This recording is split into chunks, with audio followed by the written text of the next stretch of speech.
Wonderful people, कैसे हो आप सब। आई होप आप सब ठीक होंगे और होने भी चाहिए।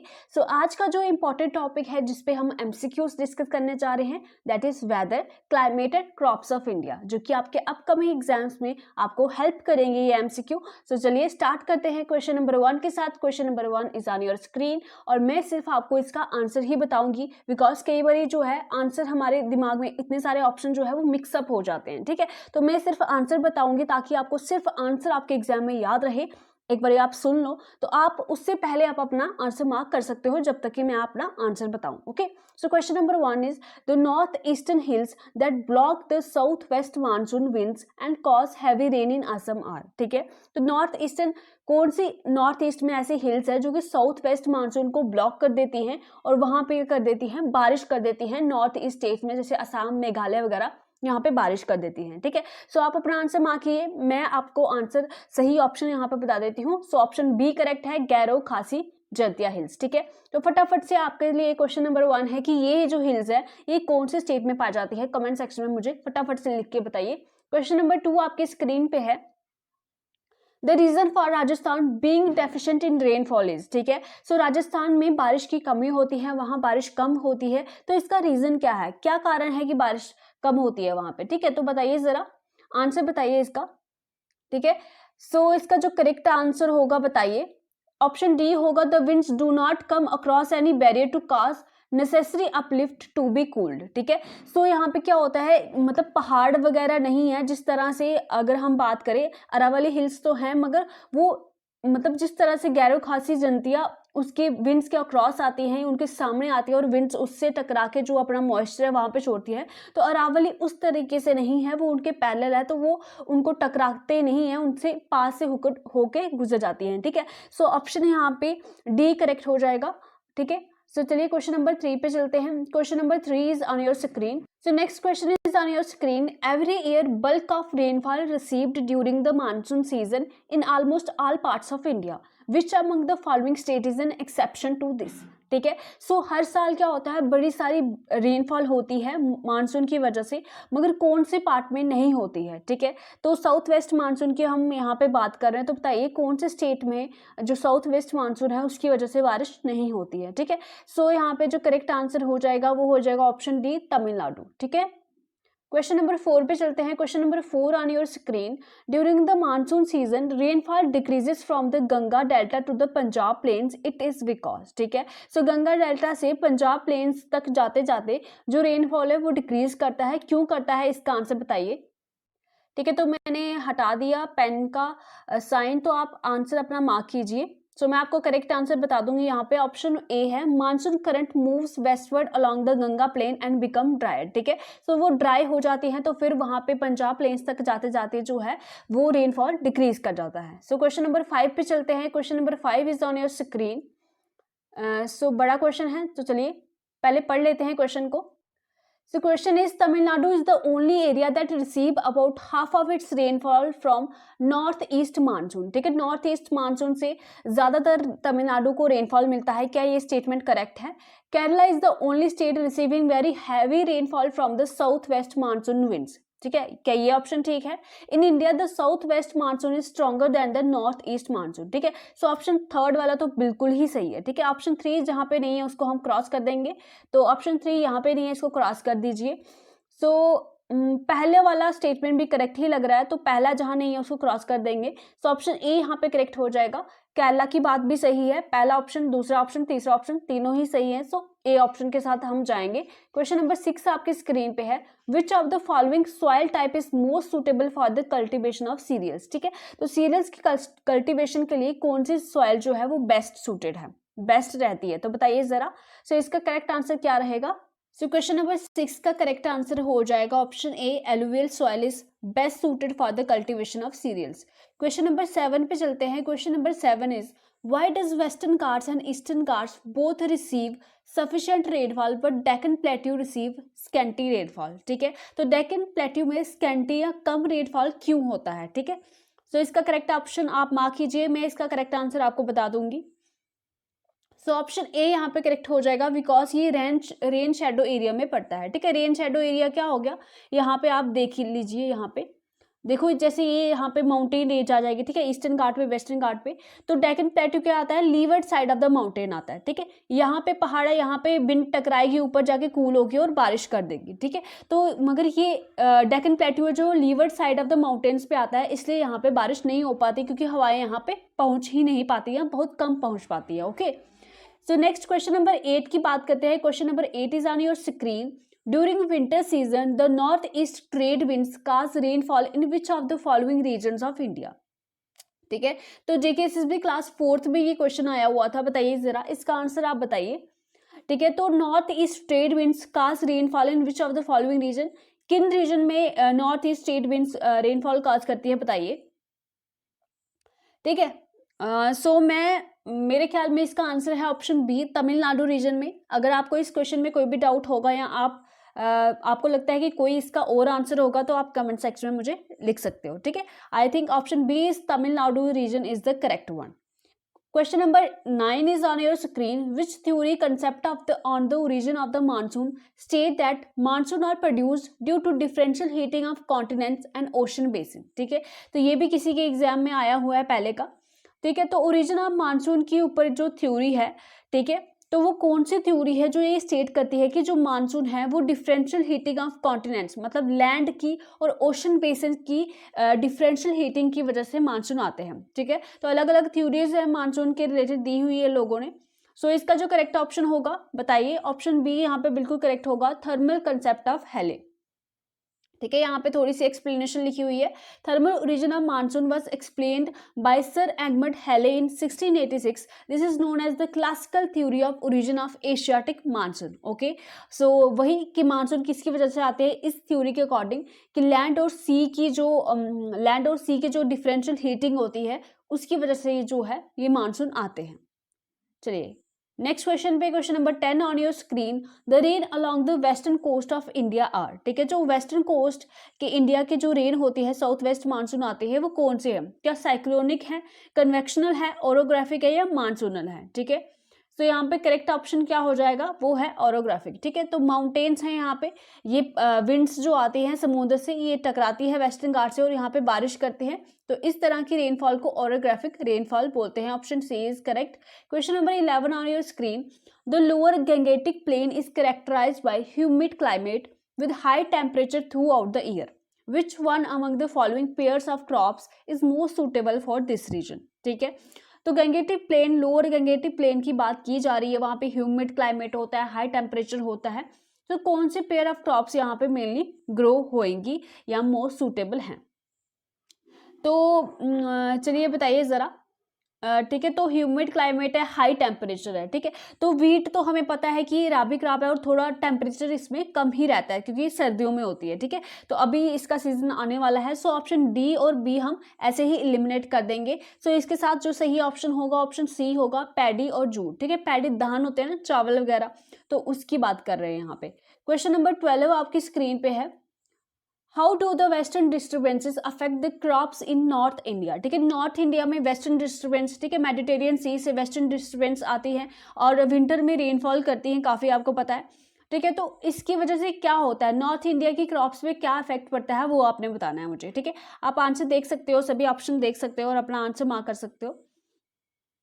ठीक है, सो ऑप्शन सी के साथ मैं चाहूंगी, they are beneficial to the crops by causing winter rain. ठीक है, तो विंटर रेन जो थोड़ी बहुत होती है वो क्रॉप्स को बहुत बेनिफिट करती है वेस्टर्न डिस्टर्बेंस के रूप में, मगर कई बार ये बहुत ज़्यादा भी हो जाती है और इससे फसलें खराब भी हो जाती हैं। ठीक है, तो चलिए question number 13। Which of the following are true in respect of the alluvial soil. Alluvial soil आपको पता है बड़ी सारा फर्टाइल सॉइल होती है, रिवन के बेसिन के पास पाई जाती है। तो इसके स्टेटमेंट पढ़ लेते हैं हम। Generally confined to river basin बिल्कुल करेक्ट है, सो पहला बिल्कुल ठीक है, तो पहला जहाँ पे नहीं उसको क्रॉस कर देंगे हम। It has been deposited by rivers बिल्कुल ठीक है, ऑप्शन सेकंड जहाँ पे नहीं है उसको क्रॉस कर देंगे, सभी में है ऑप्शन सेकंड। तो it is rich in phosphorus and poor in potash, it is the most fertile soil बिल्कुल सही है, ऑप्शन 4 वाला भी बिल्कुल सही है, तो ऑप्शन 4 जहाँ पे नहीं है उसको एलिमिनेट कर देंगे, ऑप्शन सी यहाँ पे बिल्कुल करेक्ट हो जाएगा। तो next question, black soils are ideal for the cultivation of cotton as, ठीक है, आपको पता है ब्लैक सॉइल जो है वो कॉटन की कल्टीवेशन के लिए बड़ा मतलब आइडियल सॉइल होती है, बेस्ट सूटेड सॉइल होती है, और इसको रेगुड सॉइल भी कहते हैं। ये भी एक बार एग्जाम में पूछा गया था। रेगुड सॉइल भी ब्लैक सॉइल को ही कहते हैं। महाराष्ट्र वगैरह में पाई जाती है, तो गुजरात के थोड़े से रीजन में, कर्नाटका वगैरह में ये पाई जाती है। तो बताइए ये क्यों आइडियल है उसके लिए, कॉटन के लिए, ठीक है। सो इसका करेक्ट आंसर क्या होगा? ऑप्शन बी होगा, बिकॉज ये मॉइस्चर को रिटेन कर सकती है। ऑप्शन बी बिल्कुल सही है। चलिए क्वेश्चन नंबर 15 आपकी स्क्रीन पे है, सॉरी आंसर मत देखिएगा, भूल जाइएगा जो आपको दिखा होगा। तो choose the crops which were cropped by using high yielding seeds in India during green revolution, ठीक है। तो पता है आपको ग्रीन रेवोल्यूशन के रिलेटेड कौन थे, इनके फादर कौन माने जाते हैं इंडिया में? MS स्वामीनाथन, जिनका हाल ही में निधन हो गया है, ठीक है। ये भी आपके एग्जाम में क्वेश्चन पूछ सकते हैं। और 1960s में ग्रीन रेवोल्यूशन आया था, और हाई यील्डिंग सीड्स हमने यूज़ किए थे। और कौन सी क्रॉप्स के सीड्स आपने यूज़ किए थे ये आपने बताना है। देखो कॉफ़ी और टी की कहीं भी बात नहीं हुई थी, तो ऑप्शन बी हम गलत कर देते हैं यहाँ पे। और शुगर केन की भी बात नहीं थी I think. So rice, wheat, jowar, millet, मेज की बात थी। ऑप्शन सी के साथ हम जाएंगे। ऑप्शन सी बिल्कुल करेक्ट है। ग्रीन रेवोल्यूशन पे अगर करंट अफेयर्स के तौर पे देखें तो ये न्यूज़ में रहा है, तो आ सकता है इसमें से question. So next is extensive subsistence agriculture is, ठीक है। तो सब्सिस्टेंस एग्रीकल्चर क्या होता है? पहले कि वो एग्रीकल्चर जो हम अपने गुजारे के लिए सिर्फ करते हैं, ठीक है। सो यहाँ पे एक्सटेंसिव सब्सिस्टेंस एग्रीकल्चर का मतलब क्या है वो आप बताइए मुझे ज़रा, ठीक है। सो ऑप्शन सी यहाँ पे बिल्कुल करेक्ट हो जाएगा। Farming the thinly populated areas, बहुत कम पॉपुलेटेड एरिया में जब फार्मिंग की जाती है तो उसको एक्सटेंसिव सब्सिस्टेंस एग्रीकल्चर बोलते हैं। क्वेश्चन नंबर 17 आपकी स्क्रीन पे है। Which of the following soil has maximum water holding capacity, ठीक है। तो इनमें से कौन सी सॉइल के पास ज़्यादा वाटर होल्डिंग कैपेसिटी होती है, ठीक है। सो सही आंसर इसका होगा ऑप्शन बी, क्ले। जिसमें भी सॉइल में क्ले कंटेंट ज़्यादा होगा तो उसकी वाटर होल्डिंग कैपेसिटी भी क्या होगी? ज़्यादा होगी। ऑप्शन बी यहाँ पे सही हो जाएगा। क्वेश्चन नंबर 8 आपकी स्क्रीन पे है। The soil of northern plate of India is formed by, जो नॉर्दर्न प्लेन्स है इंडिया के, उसकी जो सॉइल है वो किससे बनी हुई है? डिग्रेडेशन से, एक्रेडेशन से, वेदरिंग इन सीटू, या इरोजन से, ठीक है। इरोजन आपको पता है सॉइल की ऊपरी सतह जो पानी के साथ बह जाती है। डिग्रेडेशन तो हो गया उपजाऊपन उसका कम होना। ऑप्शन बी यहाँ पे करेक्ट हो जाएगा। ऑप्शन बी एग्रेडेशन, ठीक है। नॉर्थ प्लेन की जो नॉर्थ प्लेन इंडिया की जो सॉइल है वो एग्रेडेशन से बनी है। यहाँ पे मैंने एक्सप्लेनेशन भी लिखी है थोड़ी, आप पढ़ सकते हैं, ठीक है। तो soil of northern plain alluvial soil है which is the result of aggradation, मतलब कि जो स्लोली रिवर के डिपॉजिट सेडिमेंट्स जमा होते रहते हैं उसी को हम एग्रीडेशन बोलते हैं, ठीक है। सो चलिए question number 19, which of the following soil is formed under typical monsoonal condition, ठीक है। टिपिकल मानसूनल कंडीशन में कौन सी तरह की सॉइल बनती है, ठीक है, बताइए जरा, ठीक है। सो करेक्ट आंसर हो जाएगा लेटराइट सॉइल। देखो लेटराइट सॉइल कब बनती है? जब अल्टरनेट ड्राई और वेट सीजन रहता है तो उसमें लेटराइट सॉइल की जो है वो डेवलपमेंट होती है, ठीक है। चलिए question number 20, what is the other name of regular soil? अभी मैंने बताया है, इसमें कोई कंफ्यूजन नहीं होनी चाहिए। Black soil is the another name of regular soil, okay. Question number 21, which soil is known as the self ploughed soil of India, ठीक है। तो मतलब ऐसी सॉइल जो पहले से ही प्लोड हो, या इतनी मतलब हमें सॉइल को प्लो करना पड़ता है ना खेत लगाने से पहले, तो कौन सी जो सॉइल है वो सेल्फ प्लोड सॉइल मानी जाती है इंडिया की, ठीक है। तो आई थिंक इसका आंसर जो सही हो जाएगा, आई थिंक ब्लैक सॉइल है। ऑप्शन डी यहाँ पे करेक्ट हो जाएगा। चलिए क्वेश्चन नंबर 22 पे चलते हैं। Which one of the following crops are grown to increase soil fertility, तो बताइए कौन सी क्रॉप्स को ग्रो किया जाता है ताकि सॉइल की फर्टिलिटी, उपजाऊपन जो है वो उसका इंक्रीज हो? क्या ब्लैक ग्राम को, राइस को, व्हीट को, कॉटन को? सॉरी मुझे सारे ऑप्शन नहीं पढ़ने थे, मगर इसका सही आंसर जो हो जाएगा वो ब्लैक ग्राम हो जाएगा, बिकॉज ये लेगुमिनस प्लांट है, लेगुमिनस क्रॉप्स हैं। और लेगुमिनस क्रॉप्स क्या करती हैं? ये नाइट्रोजन को फिक्स करती हैं और सॉइल को नाइट्रेट और नाइट्राइट की फॉर्म में जो है वो फर्टाइल बनाती है, ठीक है। तो लेगुमिनस प्लांट्स में एक राइजोमियम बैक्टीरिया होता है, बाकी कहानी आपको बताने की जरूरत नहीं है। सो ऑप्शन ए करेक्ट हो जाएगा।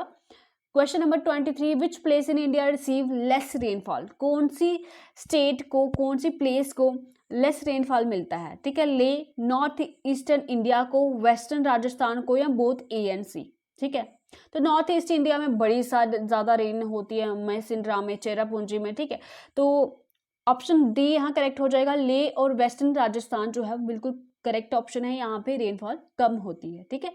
Question number 24, Mawsynram in the southern ranges of which hills receive the highest average rainfall India. आपको पता है सबसे ज़्यादा रेनफॉल माइसिनराम में होती है, मेघालय में। और ये पूछा जा रहा है कि माइसिनराम कौन से हिल की साउदर्न रेंज में पाया जाता है, ठीक है। तो आपको पता है हमने अभी हिल्स के बारे में पढ़ा था, गैरो, खासी, जंतिया। तो यहाँ पे देखो एक खासी हिल्स आपको दिख रही है, तो खासी हिल्स के भी साउदर्न रीजन में माइसिनराम हिल्स पाए जाते हैं। हिल्स पाए जाते हैं नहीं, मतलब खासी हिल्स की साउदर्न रेंजेस में माइसिनराम पाया जाता है, ठीक है। Sorry. Question number 25, what is important for the cultivation of rabi crops, ठीक है। राबी क्रॉप्स आपको पता है ये विंटर में लगाई जाती है, ठीक है। अक्टूबर, नवंबर, दिसंबर में ये लगाई जाती हैं, ठीक है। सो राबी क्रॉप्स जैसे वीट हो गया, है ना, वीट हो गया, मस्टर्ड हो गया, ठीक है। अभी ये क्रॉप्स लगना शुरू हो जाएंगी। तो क्या इंपॉर्टेंट होता है राबी क्रॉप्स के लिए, बताइए ज़रा, ठीक है। सो ऑप्शन ए करेक्ट हो जाएगा, महावत, ठीक है। क्वेश्चन नंबर 26, मगर उससे पहले मैं आपको बता देती हूँ महावत क्या होता है। देखो महावत क्या होता है, स्मॉल अमाउंट ऑफ रेन होती है जो कि विंटर में होती है, ठीक है। स्मॉल रेन होती है जो कि विंटर में होती है, बेसिकली वेस्टर्न डिस्टर्बेंस वगैरह से हो जाती है, तो उसी को महावत बोलते हैं, जो कि इंपॉर्टेंट होती है राबी क्रॉप्स के लिए, ओके। क्वेश्चन नंबर 26 पे अभी चलते हैं, which Peruvian phenomena is similar to the southern oscillation और एसओ, ठीक है। साउदर्न ऑसिलेशन ही को ही एसओ बोला है, तो कौन सा फेनोमेना साउदर्न ऑसिलेशन की सिमिलर होता है, ठीक है। तो यहाँ पे करेक्ट हो जाएगा आई think option A, El Nino. तो एल नीनो भी क्या होता है, वार्म ओशनिक करंट होती हैं, वार्म जो होता है टेम्परेचर हो जाता है उस दौरान, ठीक है। तो ये सारी थोड़ी सी एक्सप्लेनेशन लिखी है, ये आप पढ़ सकते हो। चलिए क्वेश्चन नंबर 27 पे चलते हैं, what causes the monsoon winds to deflect towards the west over the Ganga plains, ठीक है। तो क्या कॉज करता है जो मानसून विंड्स को कि वो डिफ्लेक्ट कर जाती हैं towards the west over the Ganga plains, ठीक है। तो यहाँ पे क्या सही आंसर होगा, mountains, option A is correct.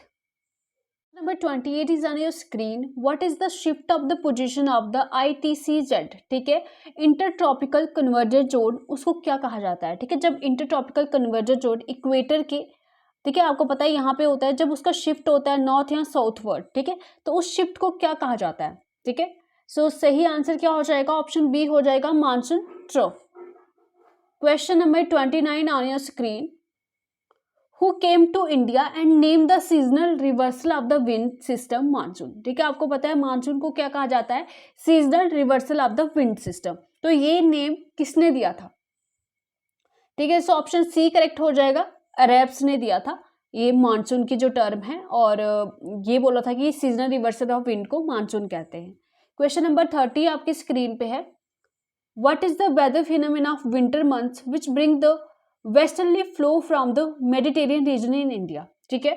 तो वेदर फिनोमेना कौन सा है जो कि विंटर मंथ्स में मेडिटेरियन रीजन से जो है वो हवाएं लेके आता है और बारिश भी करता है नॉर्थ इंडिया में। सो इस फिनोमेना को क्या बोलते हैं, इसको बोलते हैं वेस्टर्न साइक्लोनिक डिस्टर्बेंस या वेस्टर्न डिस्टर्बेंस भी बोल सकते हैं। Question number 31, El Nino phenomena is associated with, ठीक है। एल नीनो होता है आपको पता है, और ला नीना होता है, ठीक है। तो एल नीनो फिनोमेना किसके साथ एसोसिएटेड है, इसका करेक्ट ऑप्शन हो जाएगा ऑप्शन 3, ग्लोबल वार्मिंग के साथ एसोसिएटेड है, बिकॉज एल नीनो है ही क्या, ये क्लाइमेटिक पैटर्न है जो कि डिस्क्राइब करता है unusual warming of the surface water in the eastern Pacific ocean, ठीक है। तो अनयूजुअल वार्मिंग को ही हम एल नीनो बोलते हैं। तो क्वेश्चन नंबर 32 पे चलते हैं, according to Koppen type of classification, according to the Koppen classification the climate code AF represent, ठीक है। तो क्लाइमेट कोड जो AF है कोपेन क्लासिफिकेशन में जो दिया हुआ है, इससे आप क्या समझते हो, कई बार इससे भी क्वेश्चन आता है। मैंने इसकी PDF बना के रखी है, जल्दी ही मैं इसकी शॉर्ट वीडियो अपने चैनल पे लेट्स लर्न टुगेदर पे अपलोड कर दूंगी, वहाँ से आप इसका बेनिफिट उठा सकते हैं। और टेलीग्राम चैनल पे एज यूजुअल आपको उसकी PDF भी मिल जाएगी। ज़्यादा लर्न करने की जरूरत नहीं है, एक बार आप गो थ्रू कर लीजिएगा कि कैपिटल A क्या मतलब होता है इसका, स्मॉल f का क्या मतलब होता है, वहाँ पे मैं सब आपको बता दूंगी। तो यहाँ पे क्वेश्चन नंबर 32 का आंसर है वो है tropical wet climate, okay. Option 4 is correct. When does the distance between the sun and the earth become shortest, ठीक है। सूर्य और अर्थ के अर्थ ही नहीं, सूर्य और अर्थ के बीच में, ठीक है, जमीन के बीच में कब जो है वो डिस्टेंस सबसे कम हो जाता है? बेसिकली पेरिहिलियन की बात कर रहे हैं, आपने सुना होगा एपिहिलियन, पेरिहिलियन की बात कर रहे हैं। पेरिहिलियन मतलब सन और अर्थ कब एक दूसरे के सबसे नजदीक होते हैं, ठीक है। सो ये कब होते हैं? आप देखो, आपको जब मतलब आप कब किसके पास बैठते हो? गर्मियों में पास में बैठते हो या सर्दियों में पास में बैठते हो? ठीक है, तो बताइए जरा। देखो, जून में आप किसी के पास नहीं बैठोगे, इतनी गर्मी होती है कि आप बोलते हो भाई दूर ही बैठ, ठीक है। तो जनवरी में बड़ी ज्यादा ठंड होती है तो आप बोलते हो यार पास बैठो, ठीक है। तो इसी तरह से सन और अर्थ भी पास पास आते हैं, ठीक है, सन और अर्थ भी पास पास आते हैं। जनवरी 3 या 4 के करीब ये होता है। इसको हम बोलते हैं पेरिहिलियन, पी से पेरिहिलियन और पी से पास, और पास कब आते हैं? जब ठंड होती है, और जनवरी में, ठीक है। ये ट्रिक के तौर पे याद रखिएगा। When does the distance between the sun and the earth become longest? देखो, अब गर्मियों के दिनों में क्या होता है, सन और अर्थ भी क्या चले जाते हैं, दूर चले जाते हैं। तो इसमें आएगा ऑप्शन डी, यहाँ पे करेक्ट हो गया, जुलाई 4। जुलाई 4 को एपिहिलियन बोलते हैं, और इस समय जो है वो सन क्या होता है, दूर होता है। कुछ एक्स्ट्रा पॉइंट भी इसके रिलेटेड पूछे जाते हैं, ठीक है। तो समर सोलिस्टाइस की बात करते हैं, जब लॉन्गेस्ट डे होता है नॉर्थ हेमिस्फीयर में, ठीक है। लॉन्गेस्ट डे नॉर्थ हेमिस्फीयर में कौन सा होता है? 21 जून होता है। और विंटर सोलिस्टाइस, जिसको हम शॉर्टेस्ट डे बोलते हैं ईयर का नॉर्दर्न हेमिस्फीयर में, वो 21 दिसंबर होता है। कई बार इसमें से भी क्वेश्चन बन जाता है, तो याद रखिएगा 21 जून और दिसंबर। देखो, जुलाई के पीछे, ठीक है, जुलाई में क्या था? एपिहिलियन था। एपिहिलियन से पीछे जाओगे 21 जून को, तो क्या होगा? सबसे लॉन्गेस्ट डे होगा नॉर्थ हेमिस्फीयर में जून में। और जनवरी से पीछे जाओगे दिसंबर में, तो क्या होगा? शॉर्टेस्ट डे होगा नॉर्दर्न हेमिस्फीयर में, ठीक है। साउदर्न हेमिस्फीयर की बात नहीं कर रही हूँ मैं, वहां पे उल्टा हो जाएगा ये। फिर बात करते हैं इक्विनॉक्स की। कई बार ये भी पूछा जाता है कि कब डे और नाइट जो है वो इक्वल होते हैं, ठीक है, दिन भी बराबर होता है और रात भी बराबर होते हैं, सेम आवर्स के होते हैं अप्रोक्सीमेटली।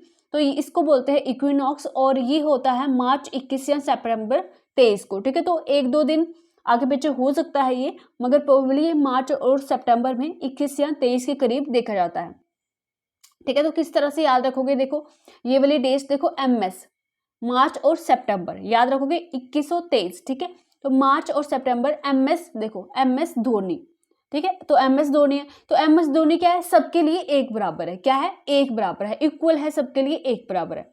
सिर्फ ट्रिक के माध्यम से, ट्रिक को बताने के लिए कि आपको MS याद रहे, MS से मतलब MS धोनी सबके लिए एक बराबर है। तो इक्विनॉक्स होता है मार्च और सितंबर में, सिर्फ इसको याद कराने के लिए ये मैं ट्रिक बता रही हूँ। हो सकता है आपको वो पसंद ना हो सकता है बहुत पसंद हो, मगर यहाँ पे मैं किसी की और की बात नहीं कर रही हूँ, सिर्फ ट्रिक के माध्यम से कि आपको पेपर में अगर ये क्वेश्चन आए तो आप कंफ्यूज ना होए कि जून में आता है, दिसंबर में आता है, जुलाई में आता है। MS याद रखिएगा।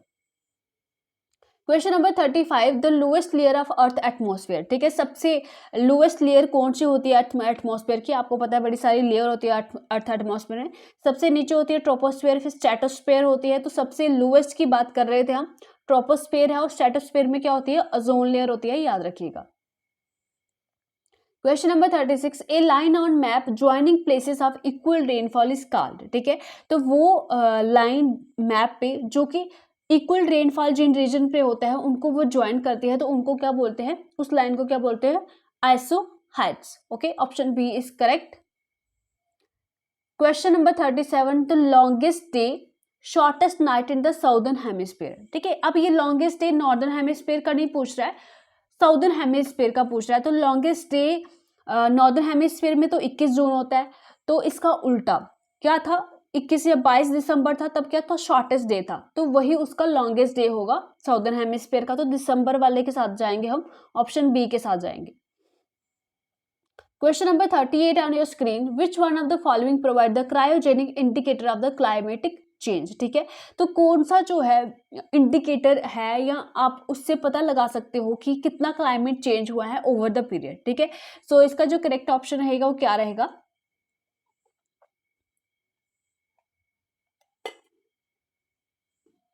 सो इसका करेक्ट ऑप्शन रहेगा आइस कोर, ठीक है। आइस बड़ी सारी जो जमती जाती है ऊपर ऊपर, तो उसको साइंटिस्ट ड्रिल करके पता लगा सकते हैं कि कितना क्लाइमेट चेंज हुआ है over the period of time. ये थोड़ी सी एक्सप्लेनेशन लिखी है, आप यहाँ पे पढ़ सकते हो।